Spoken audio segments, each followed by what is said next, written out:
fikirka aan rabo inaan caddeeyo aan dhammaan xildhibaanada labada aqal ee baarlamaanka federaalka iyo dhammaan shacbiga Soomaaliyeed iyo xukuumadda aan u sheego waxay tahay in khilaafkii ahaa mooshinkii laga keenay kalsooni darrada ee kalsooni kala noqoshada in khilaafkaasi uu dhammaaday waxaan ogolnahay oo la ogolaaday in marka mooshinkaasi uu jiro loona baahan yahay tillaabadii habboonee si waafaqsan xeerhoosaadka golaha shacabka in lagu maamulo xeerhoosaadku sheegaya in mooshinkaasi 10 beri gudahood lagu horgeeyo golaha shacabka oo ay u codeeyaan oo ay taamiisi ay ka howlgalaan soona afjaraan saa daraadeed waxaan ka codsanayaa dhammaan xildhibaanada mooshinka wata in xeerhoosaadka ay u hoggaansamaan haddii ay ufuran yahay oo ay marka guddiga joogtadana qasabta u fariisto noo soo cayimo goorta taariikhda goorta iyo goorta oo loo horgeynayo golaha shacabka si arrimahan loo soo afjaro ma habboona in arrintaa ay sii dheeraato waayo xukuumaddiina ma shaqayno hayso oo waxay ku mashquuleen mooshinkan xildhibaanada inay sidoo kale arrimahan inay xalliyaan xalliskii ku mashquuleen shaqooyinkii qaranka oo xafiisyadii qaranka loo xigmaday inay si dhaqsa u howlgalaan waa danta dalka ku jirto ee waxaan xubsanayaa dhammaan wasiirada inay xafiisyadooda ku noqdaan xildhibaanadana inay sida ugu dhaqsaha badan sida xeerhoosaadka uu ina farayo inaan maragta aan ku afjarin shareecada islaamka iyo dastuurkeena ka sokow golahan waxaa lagu hogaaminayaa xeerhoosaadkiisa ha loo hoggaansamo xeerhoosaadka sida ugu dhaqsaha badan hala keeno arrintan hala afjaro howlaha qarankana dib ha loogu noqdo waxaa kaloo aan codsanayaa in maragta in ciidankan la duldhigay golaha oo lama taabtaanka ahaa oo xasaanada leh ciidanka la duldhigay in laga dulqaado ciidankii u tababarnaa loo soo celiyo si arrimahan ay u fududaadaan howlin ay u socdaan ilaa hadda weli waxuu ku jiraa gacantii laanta fulinta saanataana ma aha arrin habboon ma aha waxaa loo baahan yahay in ciidankiisa loo soo celiyay golaha oo magaciisi hawshiisa caadi ay u noqoto waa laga maarmaan wixii intaa ka duwan waxaan u qaadanayaa inay noqonayso ujeedo qallisan in laga leeyahay iyo magaciisi shuqul magaciisi jabhadeyn oo kale looma baahna waxaa loo baahanya in saraynta sharciga loo hoggaansanayo dhammaan xildhibaanada waxay ka markhaatiyiin xildhibaanada labada aqal ee baarlamaanka federaalka iyo shacbiga Soomaaliyeed waxay ka markhaati yihiin in aan intii muddadii aan hoggaanka golaha shacabka soo hayay baarlamaanka 9aad iyo haddeertan inaan qabtay oo aan agaasimay isbedello oo madaxweyneyaal ilaa 3 isbedelaysa ayaa soo maamulay madaxweyne walba kii guulaystay iyo kii laga guulaystay ayuu gacantiisa haystana albaabka ka tagay nidaamkaa aan soo gaarsiinay iyo daafurnaanta aanu samaynay iyo haddii alburoya eexla-aanta iyo goobjoog loo yahay markhaati loo yahay aan kusoo maamulnay intii baan rabaa aniga kuma imaanin xoog cod baan ku imid cod baan ku fadhiyaa cod baana ku tegayaa saan horey u sheegay shaksi baan ahay wixii danta qaranka haddii ay danta qaranka ku jirto inaan meesha ka dawaa ka degi lahaa laakiin ima muuqato saa daraaddeed waxaan usoo taagnahay sharciga in la ilaaliyo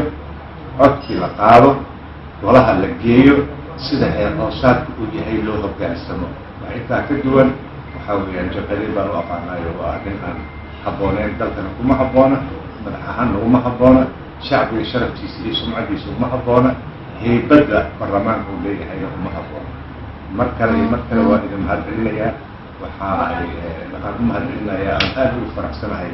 wacyiga Soomaaliyeed meesha uu soo gaaray bisaadi siyaasadeed bilowday danqashada dal jecel iyo wadaninimada ay maanta ku abuurtay Soomaaliya meel kasta ay joogto ayaa iga muuqatay mahad gaar ah ayaan ma gudi karo abaalkiina laakiin waxaa jirtay waajibkiina